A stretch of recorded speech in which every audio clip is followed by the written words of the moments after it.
Beachhead, a game of island invasions in the South Pacific, 1942, 1944. A game that was published in 1980 by Yaquinto Publications.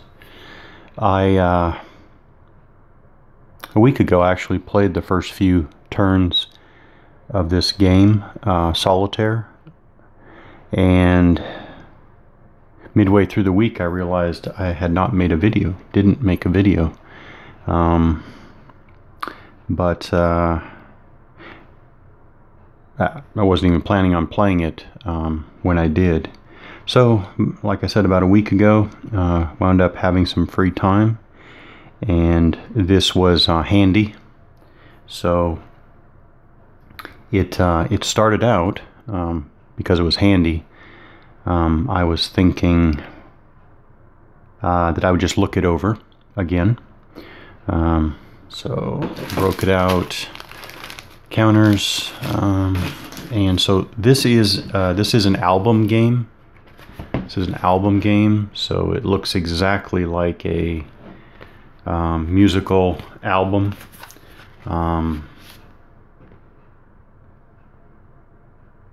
There it is. Here's where Yaquinto Games explains the album games concept. So you open up the album and it gives you your map. So obviously you're limited to about a 12-inch by 24-inch map. So this is the album game concept. I think this is the first one that I purchased. I thought that I would give one of the album games a try to see how it works. I mean, that's why I bought this originally. I thought that I would give the album games concept a go. So now, you know, I finally got into it. So when I first purchased this and I first opened it up, because I'm going to talk about the map first, I opened it up and I was like, ooh, this looks like an old computer game with which to me means primitive graphics, right? So we have full hex coloring, I guess you could say. I can't really call it full hex terrain because obviously you still have separate foliage, images of foliage, trees in this case, but the color, what do you call this? Like a, well, of course it reminds me of some of the gamers maps, but I still haven't figured out what I want to call it, but it looks like a psychedelic honeycomb or something. So when I first opened it up, when I first got the game, I was like, ooh, you know what? I don't know if I'll ever play this game.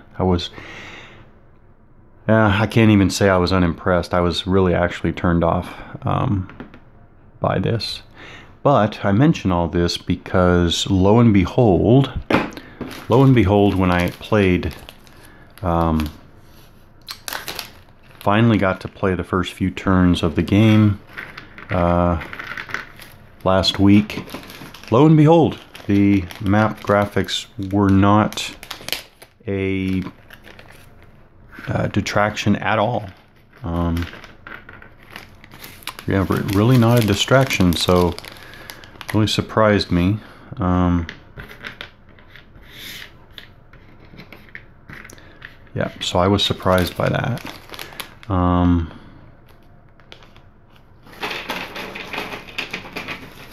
So yeah, so the idea is when I was actually playing it, and the Marines were coming on the shore here, coming up to the seawall there, it really the map terrain really, I found it really just fading into the background, and in a good way. So the idea here is that I'm learning over and over again, which I guess is an indication of my failure to learn things. I'm learning over and over again that a map that looks good on its own, like you hold up a map, you even look at a picture of a map. We have some stunning maps in games today. It really says nothing about the utility of the map or even the play experience of the map in the game. The point being that to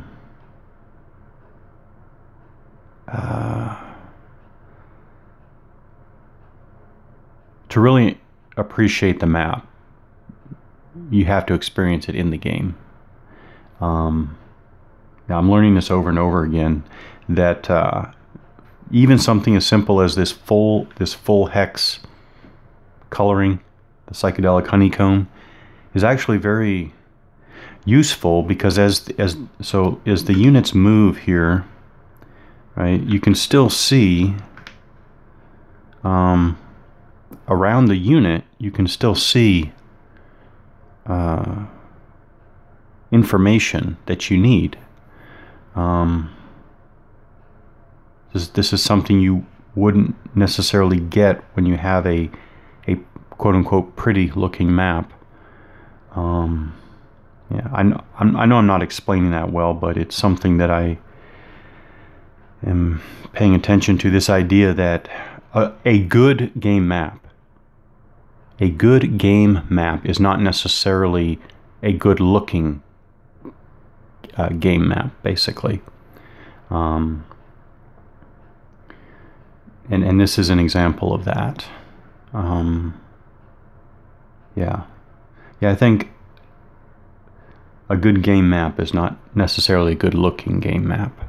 Okay. Having said that, I want to point out that and I'm going to say this real quick, I don't want to go into this in too much detail, but the designer uses what I consider to be the correct coloration for elevation. Darker for higher. My thinking behind darker for higher and not lighter for higher elevation is that, again, this is my thinking, and this is very broad, of course. Basically, I'm sensing two like schools of thought, right? One school of thought says that higher should be lighter, having to do with some artistic / lighting concept, which frankly I don't get. I don't get that. But there's that school. I understand there are a lot of gamers who like and expect higher elevation to be lighter because they think of it as a lighter in color, because they think of it as a lighting thing. To me, I don't look at it as a lighting thing at all. To me, it is I guess the other school of thought I'll call the geological school of thought. So there's the lighting, well, frankly, it's an artistic school of thought, and then there's what I'll call, and I'm just pulling this off the top of my head here, the geological school, which says that, what do you call it? Not increases, but basically ground elevations are not entirely, but primarily caused by lower,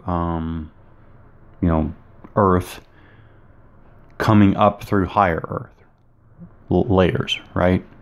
And lower Earth layers tend to be darker.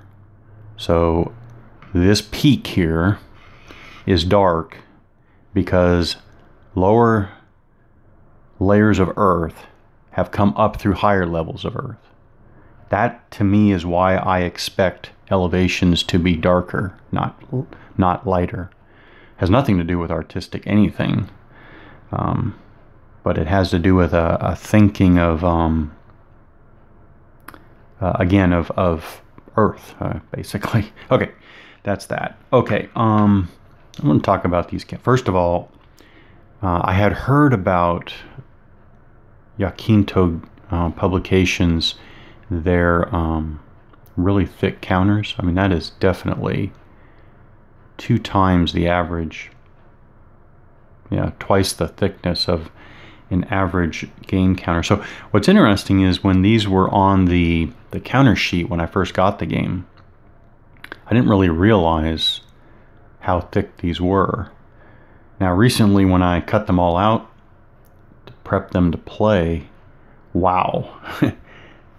After I prep them to play, it's like, whoa, these are like blocks. These are incredibly, wow, very impressive. And again, I hadn't really noticed that when they were on the counter sheet. I could tell the counter sheet was thicker than normal, but wow, when you get down to the 1/2-inch counters this thick, wow, that's really impressive. These counters stand up on end. They stand up on end. Now, what's interesting is that after I cut them out and prepped them, then I was thinking, whoa. After skimming the rules the first time, I was thinking, okay, you can get some pretty high stacks. You can get some high stacks when you have a landing craft that is loaded up with like 3 squads. Loaded, okay, I'll throw this together. 1 landing craft loaded up with 3 squads. Then you have a second landing craft that's allowed in the same hex, right? And that one's loaded up. Okay, then, and you do have some game markers, although there really aren't a lot of game markers, but I mean, so you can have a stack like that. And then I was thinking, ooh, as nice as these thick counters are, here, I put together a, so this would obviously be out in the, well, let's put it on the, okay, so here it is. So I was thinking, as nice as these big thick counters are, as a matter of fact, put it all over here. Oops. So as nice as these big thick counters are, I was thinking, ooh, this might be horrible in trying to maintain stacks. And then it turns out, not at all. Because these are actually, these counters are so tight, so nicely constructed, right? You can see it there. So nicely constructed. They're nice and flat. They're, you know, just high quality. So stacking actually turned out to not be a problem at all because they are massive and well constructed. They actually stack just fine. I was a little surprised there. I thought that the really thick counters would make unstable stacks. Actually a very stable stack, as you can see. So, wasn't expecting that. I want to talk about. Definitely want to talk about counter style, I guess. And again, I don't call it counter art. It's not art, or it shouldn't be art. Maybe I should emphasize that point. I think gamers get too much into the art. It's not really. Well, okay, I guess you could say it's a kind of art, but this is conveyance of information. Anyways, so here we're kind of in a. And again, this is only commentary. I'm no expert, definitely. But it seems that this came out in 1980, like I said. And it seems like we're in an era here where we're getting away from the simple either NATO symbols or some other type of completely abstract symbol. And there are of course there are tactical games back at this time and earlier that represented squads with a NATO symbol. Today we would expect full color, fantastic line drawings, right? But this seems to be in kind of a transition period where we have full pictures, right? You got your soldier on the ground next to some, you know, tropical brush there. So full picture, but obviously black and white. And I guess I'd say moderate detail. What I'm getting at is that for this scale and scope, so this is basically a squad scale game. Squad individual vehicles. What I'm getting at is that I like the I like this time in graphics. The full color stuff today is, well, one, the full color is completely unnecessary. Full color adds nothing to the game. And actually, full color can sometimes be actually less distinct, less crisp, less, I guess in a sense, readable. I don't know. I think I like this period. Yeah. So I think I would go, so to put this in contemporary context, I think I would actually go with either just black or white, a single color, but detailed. So I guess more detail than this, but still single color, or maybe just 2 or 3 colors, but not full color.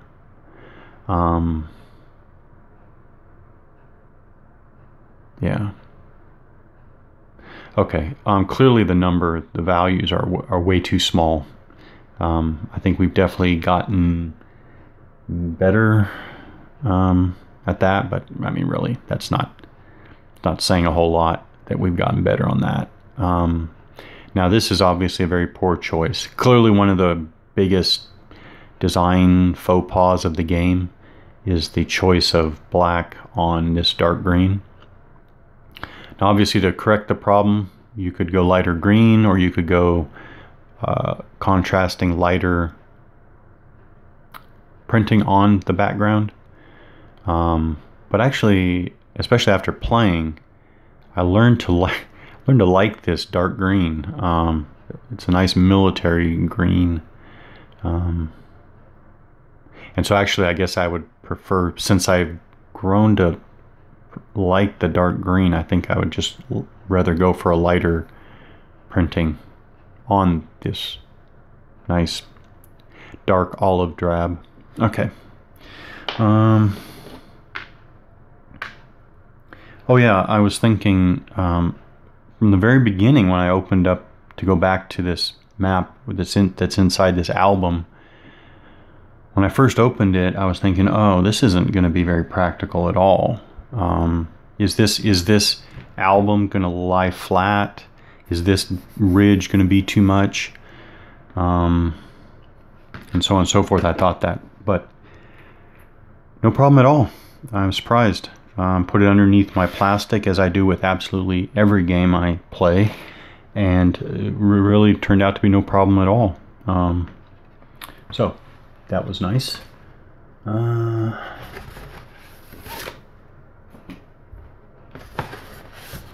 Okay. The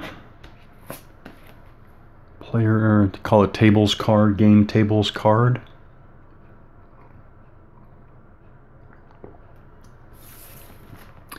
Something I noticed with the sequence of play, this is that style where, for example, conduct direct fire. 5, conduct direct fire. A, determine line of sight. B, nominate targets. C, determine range. D, determine fire factors, so on and so forth. This type of detailed breakdown, step-by-step sequence of play, I'm learning to like this a lot. What is absolutely, well, I guess this would be faux pas number 2. If faux pas number 1 is coloring for the Americans, black on dark olive drab, if that's faux pas number 1, I think faux pas number 2 is no indentation at all. So this over and over and over again, my eyes were just getting lost in the single alignment there. So if they had just indented properly, this would have been very usable, very, yeah, useful. I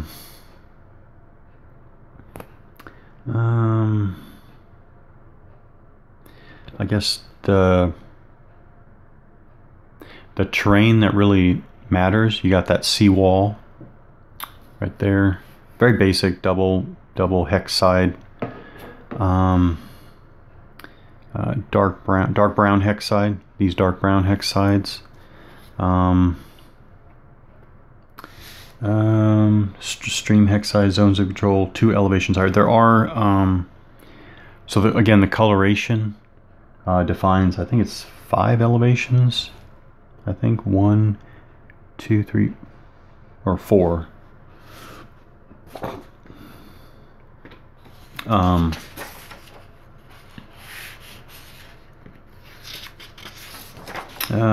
Was it 4? 4. Yeah, 4 elevation levels. So you can have places like right, well, actually here.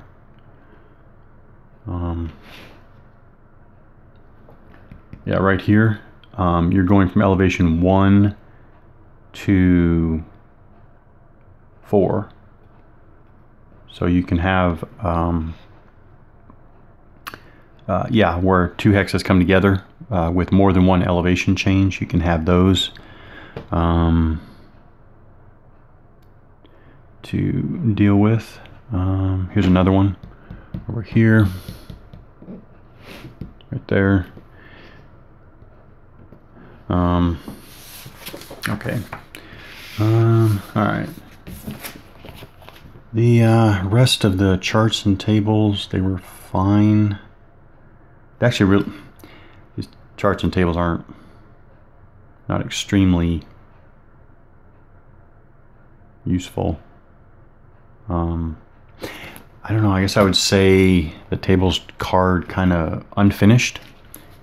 I think maybe some more input from playtesting to go back to making this better. It's just, I don't know, wasn't that helpful. The rules, I really like this. Let me show you. Here's a good example. This is what I like. So this is movement rules. And so there's 1 down there, but then let's start up here, right there, like 2, 3, 4, 5, 6, 7, 8, 9, 10, 13, all the way up to 13. What I like is that like movement factors may not be transferred from one unit to another. This is like standard in like almost, 99%, well, probably 100% of Hex Encounter war games, right? Movement factors may not be accumulated from turn to turn. Same thing. A unit may move some, all, or none of units movement factor each turn. What I'm getting at is that, again, this is something that I'm learning by doing only. If this were explained to me, I might even say I wouldn't like it, but actually, in playing more and more games, I'm coming to like this breaking down into a lot of distinct pieces, the rules. Yeah, I'm actually coming to like it. It may not look good on the page, but frankly, again, I'll say, who cares? It doesn't matter. You see, when you look at the page, you might say, oh, it's so, it's so busy, or it won't read well. Well, it's not really for reading, right? So I guess you would call this, reference style, maybe. And I'm coming to like it. I really am. I'm emphasizing this because, a couple of years ago, I would have said that I like the paragraph style and the chatty style and you know, blah, blah, blah. But actually, again, I'm coming to appreciate the utilitarian kind of, this is kind of like like a refrigerator user's manual style of rule book. And I have to say, again, I think I'm coming to like it. You know, give it to me straight, right? So here's an example. So you have your landing craft, right? You have your landing craft that you can barely see, unfortunately, because of the poor choice of color. Yeah, you can barely see it. But here's your landing craft. Okay, so how many units can you put on a landing craft, right? So you go here, stacking and landing craft. Okay, 1. Each landing craft unit may carry up to a maximum of 3 stacking points. Okay, 2 stacking points are as follows. A, infantry are worth 1 stacking point. B, tanks are worth blah, blah, blah. C, D, example, italicized. Nice. 3, the landing craft unit is stacked on top of the units it is transporting. The units being transported are not revealed to the Japanese player. Boom. You know, obviously another rule style could collapse this all into kind of probably a 6 or 7 sentence paragraph. I think I do prefer now, you know, breaking it all out into discrete pieces. Yep. I think I like that. Now, it's kind of an interesting layout. Well, let's see, how do they break up the rules? Do they? They don't even label it. Interesting. Okay. So they have introduction to the game. What is a simulation? Beachhead as a simulation. I like that, by the way. I liked it. They have this paragraph here where they kind of, you know, what is a simulation? I like that. And Beachhead as a simulation. I like that. We definitely seem to, I could be completely wrong on this, but it seems like we've gotten away from this. But I like that. I like that. This is worth you know, enjoying a couple minutes reading that through for the first time. Anyways, that's not really relevant to what I'm doing here now. So, all right, game scale, game parts. That's nice. Go on, and then we have section 100, game setup. It is broken down into what does the game board represent, and a second subsection is preparing to play the game. This is another thing I'm learning.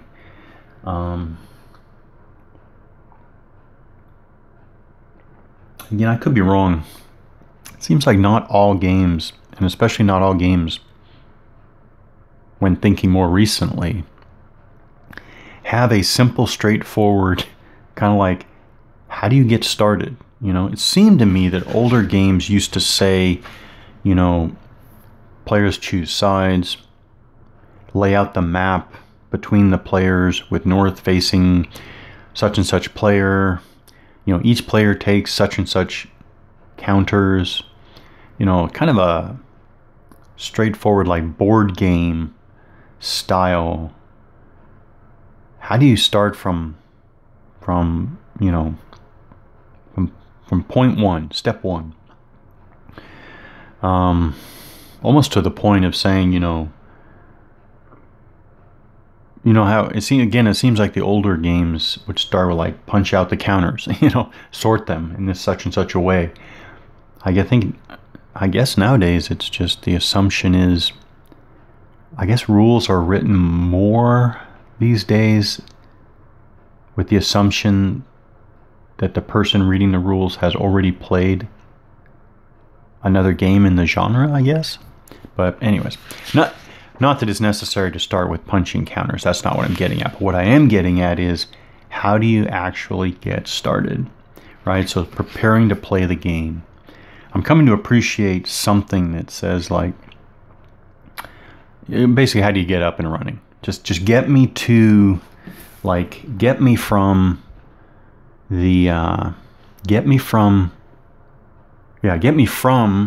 punching out the counters. You don't need to tell me that. and you have your sequence of play, right? There's going to be a sequence of play section, right? So get me from punching the counters to starting the sequence of play. And this game does it well right there. You know, it's kind of laid out right there in between, right? Preparing to play, selection of sides, setting up the game board, game pieces, placing the pieces, placing the American pieces. Now this is a particular type of game where like the Japanese player will place all of these units, will place all the bunkers, all the emplacements, all the entrenchments, right? So this is one of those types of games where you are you're setting up a game. Okay, they do have what they call special scenarios. I would not have even called them special scenarios. I would have called them simply variant games almost, or variant scenarios. So they do have a special scenario 1 and a special scenario 2. First one's Bonsai, the Marines have already landed, and then 2, the opposed landing. Basically, this scenario reflects a Marine landing on a heavily defended beach. So I guess it's yeah. So it's again substantially different from, you know, the normal game setup. But nice, preparing to play the game. You know, how do I get started? Take me from punching the counters to going with the sequence of play. So again, I played this game. I didn't make a video because I wasn't actually planning on playing it. Enjoyed it a lot more than I thought I would, and thought that I definitely wanted to just say some things about it. So this is Beachhead, a Yaquinto Publications album game. It is a squad level game. Units represent squads and individual vehicles.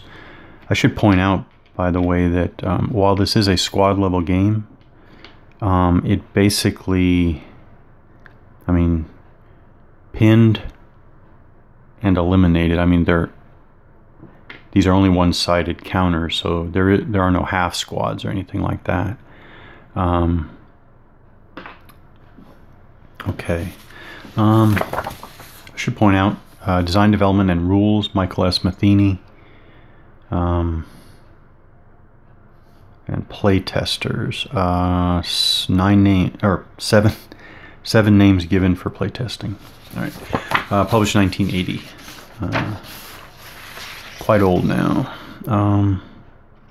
So I was talking about things I like about the rules. Yeah. So there's the game setup, which I like. It's spelled out very clearly. Preparing to play, nice. Okay, basic game rules. So introduction, a basic game sequence of play, stacking, movement rules. Movement rules all very straightforward. Sighting, I didn't notice anything. Oh, actually, while line of sight and stuff is pretty basic and straightforward, I do like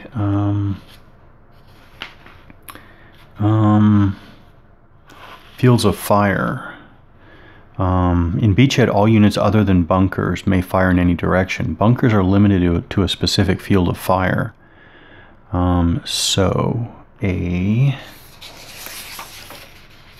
I will say that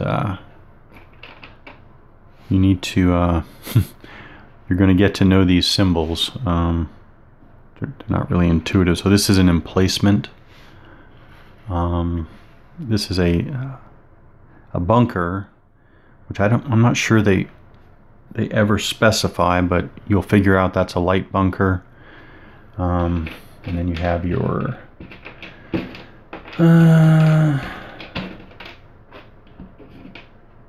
heavy bunker.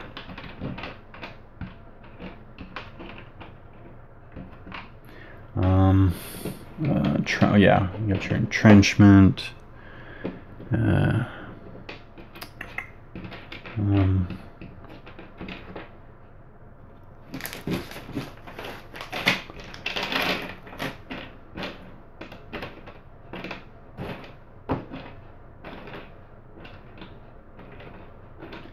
of course, I can't find a heavy bunker when I need it. Well, wow, there are heavy bunkers. Cannot find them. Okay, all right. Well, there are heavy bunkers too. So just some interesting little twists is that these bunkers will be will face a hex side, and then from that hex side they will have a field of fire. Okay, interestingly, I checked and double checked this. So if the Japanese player is there on that side of the map, the rules say that the numbers, the attack factors, what do they call them exactly? Fire factors, combat factors, fire factors. The rules say that the fire factors define the front of the emplacement, and so the numbers define the field of fire, like that. But that, to me, that doesn't make sense because the numbers are facing the American player. So this is definitely one thing I said, well, it's not going to change it's not going to change anything to just flip them around and say that basically the top of the counter is the front of the emplacement defining the field of fire. Because you'll see in the rules here, they have it reversed, right? See the fire factors, and it's explained too, right? The base of the field of fire is the numbered edge of the bunker counter. That didn't make any sense to me, so I flipped them around.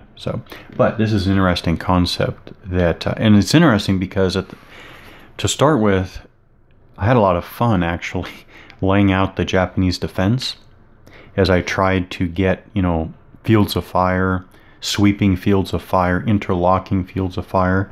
It was actually a lot of fun to set up that Japanese defense, and key to that defense are these fields of fire. And the next interesting thing that they add is that the Japanese machine gun, so only Japanese machine gun, infiltration machine gun, and emplacement units have a fire lane. So even placement units, yeah, so that's interesting. It just adding a little bit of wrinkles that actually make sense for a beach landing, right? So while these guys have a field of fire, the Japanese emplacements and machine guns, I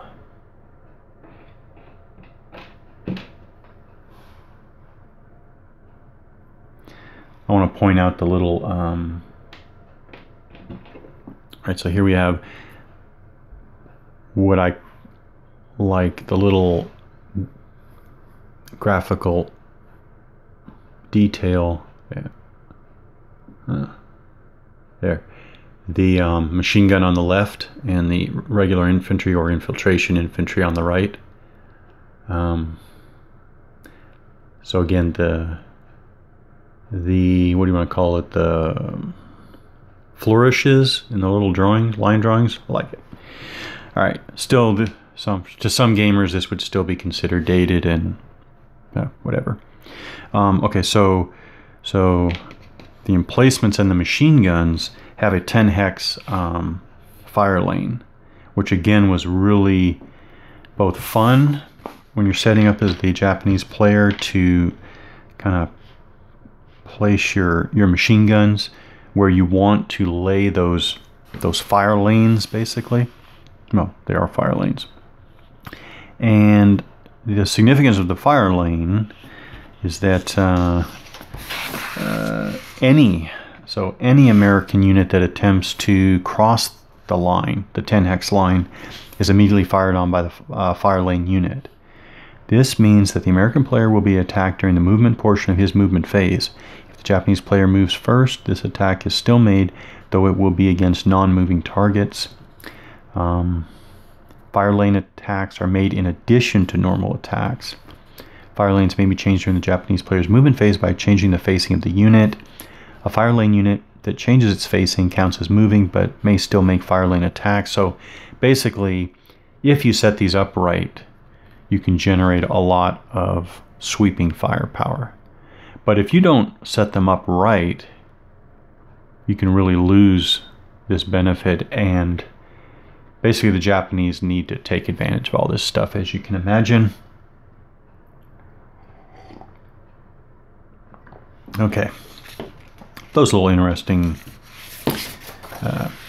aspects are nice.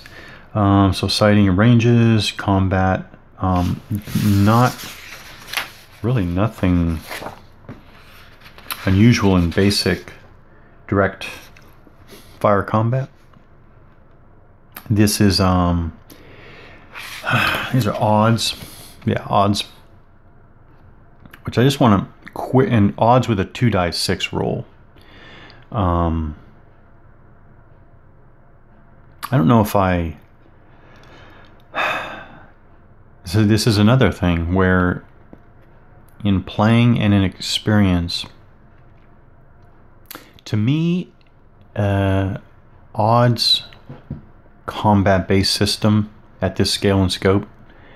So we're talking scale, individual squads, individual vehicles, scope, a multi-company, maybe a battalion landing, beach landing.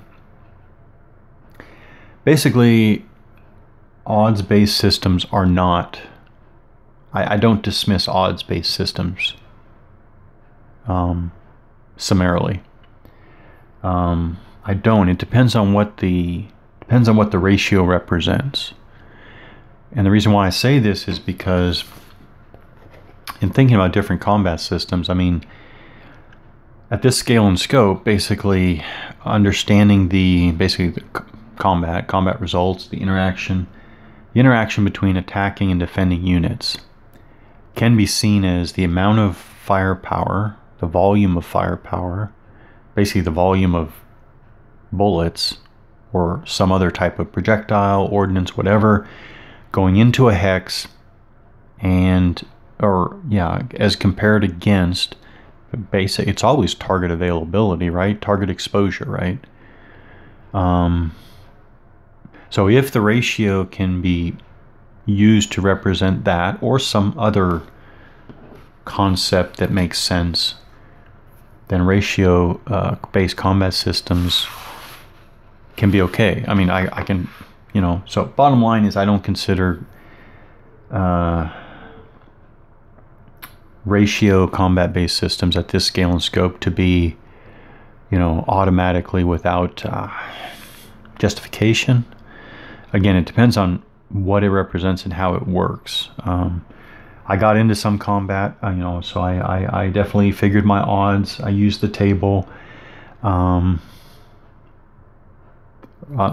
again, I only got through, I think, the first 4 or 5 turns. I think the game lasts 20 turns, so something like that. I don't know. I wasn't paying attention, obviously, to that. I was just exercising the rules. Attacks seemed reasonable enough to me. Yeah. Now, this does use defense value per terrain, right? So all units have a defense value. It's can be based on whether the unit is moving or non-moving, the type of terrain the unit is on, and the type of unit. So you have a defense values table for moving, non-moving, fixed defense values for entrenchments and placements, medium bunkers, heavy, there it is, medium bunker, heavy bunker. They list them here, but in the rules I never did see. I mean, I figured out for myself the difference in the graphic, but and I still can't see the heavy bunkers, counters, I mean. And this again is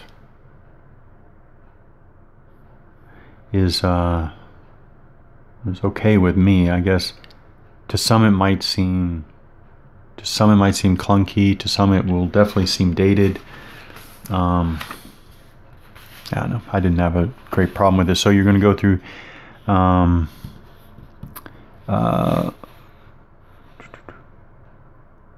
So if a unit is in an emplacement, it has that fixed defense value. If it's in the open or on a sandy beach, it will have a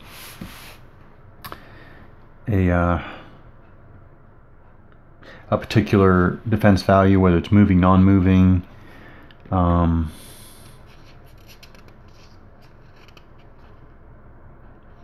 Yeah, again, it all worked for me, but I think this is the first game that I've actually played, and I know that there are other games, especially from this era, that use this concept. I think this is the first game that I've actually played where the unit defense value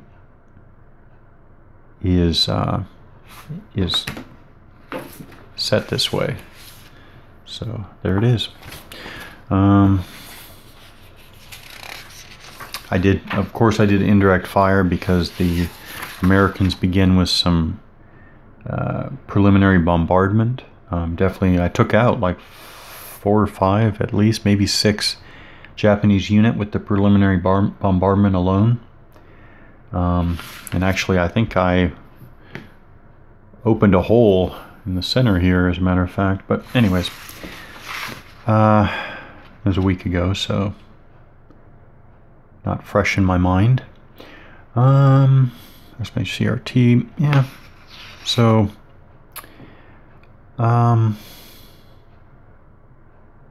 this is kind of, again, this might be old hat for experienced gamers, but I think this is the first time I've played with this concept. So like on the CRT, you have X, of course, is, you know, no effect. And then you have a P and a P asterisk. Then you have a D and a D1, 2, 3, 4. What I'm referring to here is like the P result. Single unit in the target hex is pinned. Again, there's that discrete blocking I mentioned before. So if there's more than one target with the same defense value in the hex, the owning player rolls a die. So 50-50 chance of the result applies to the unit with the smallest fire factor or the unit with the largest fire factor. It's interesting. Then the pin marker, la la la la. Then you go to P asterisk, is just like P above, except now all units with the same defense value in the target hex are pinned. Then when you go to D, you're going to be rolling again, but units are destroyed, and then there are distinct results for landing craft. That was interesting. Again, probably old hat, probably not that unusual for the time, but first time I'm playing a game that has this type of use of CRT results. So I found it interesting. And by the way, I'm lingering on this because if there's one thing I just, at this scale and scope, I think you pretty much cannot have, you know, owning player choosing results. So do you go kind of the Sands of War approach where you're rolling randomly for every target to get basically target selection, or how do you handle it without it being you know, kind of unwieldy and slowing down play?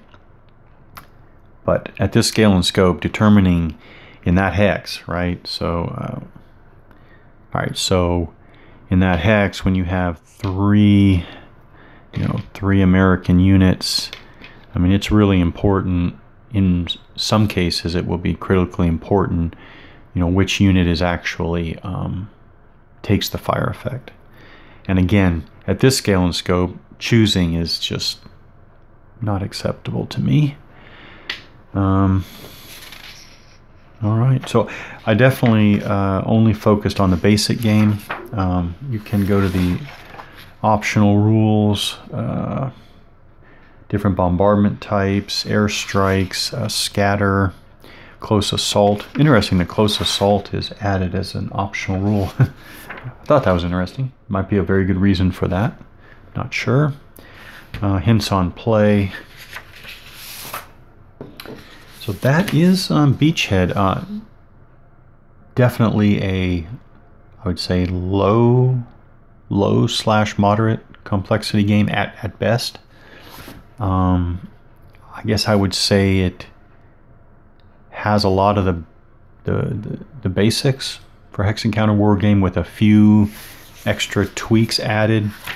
You know, your landing craft, your fire lanes, your fields of fire for bunkers,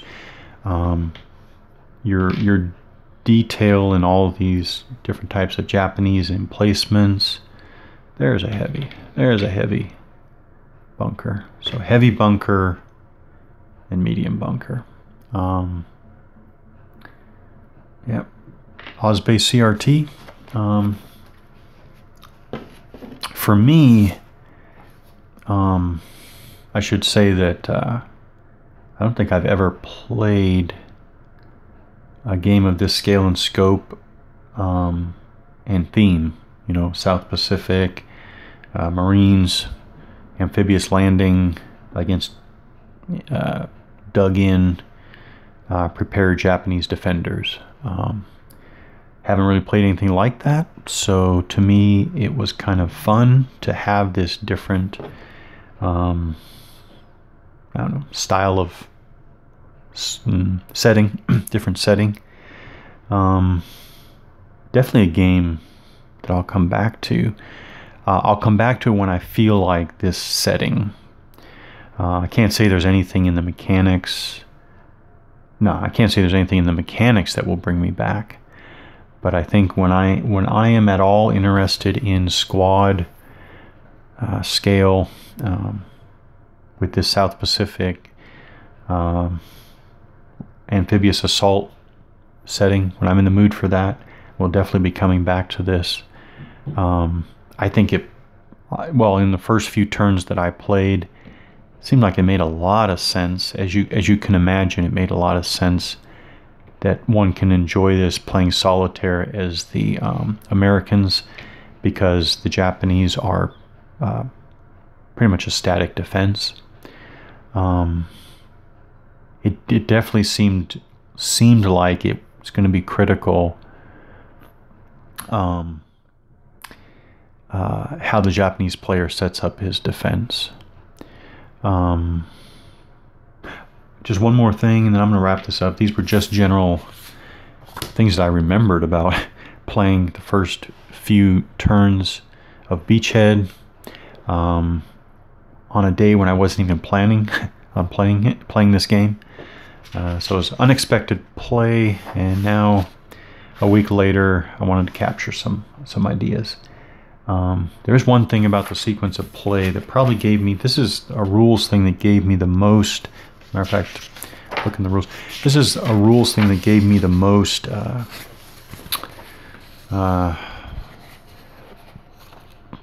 frustration.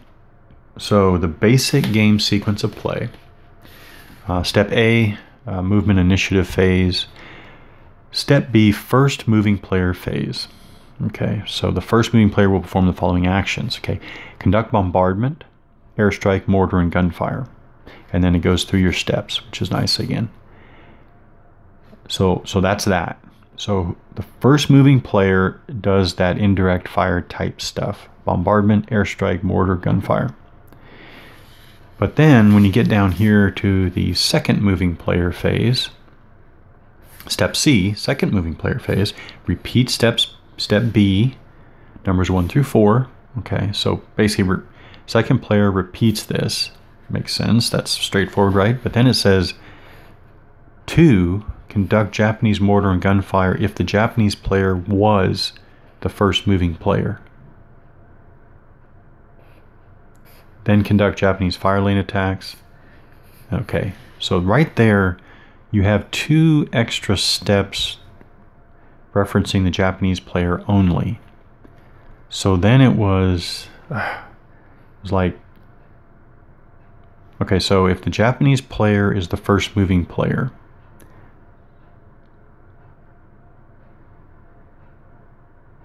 so the Japanese players, so the Japanese player doesn't have bombardment or airstrikes. Japanese player only has mortar and gunfire. So does that mean if the Japanese player is the first moving player, the Japanese player conducts mortar and gunfire here, and then the Americans go through here as second moving player, and then the Japanese conduct mortar and gunfire again, and fire lane attacks? Again, or is this instead of that? And I was never really convinced one way or the other. If I play it literally, it looks like the Japanese player is getting mortar and gunfire here as first player, and getting it again here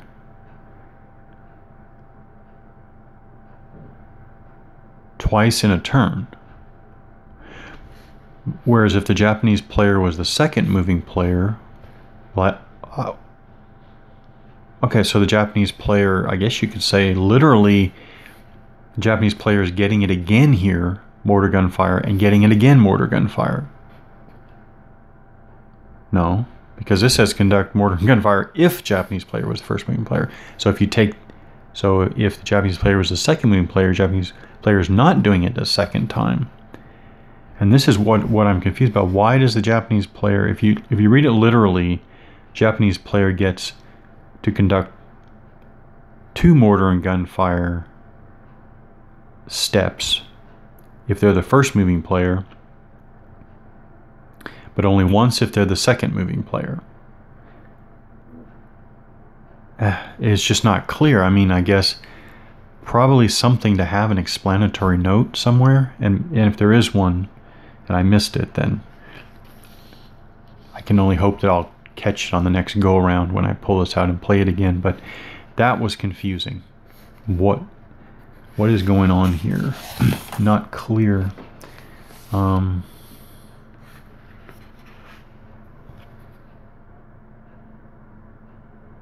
And what makes it confusing is that when you go to the game tables card, it doesn't even use the exact same wording. It just says conduct Japanese mortar and gunfire.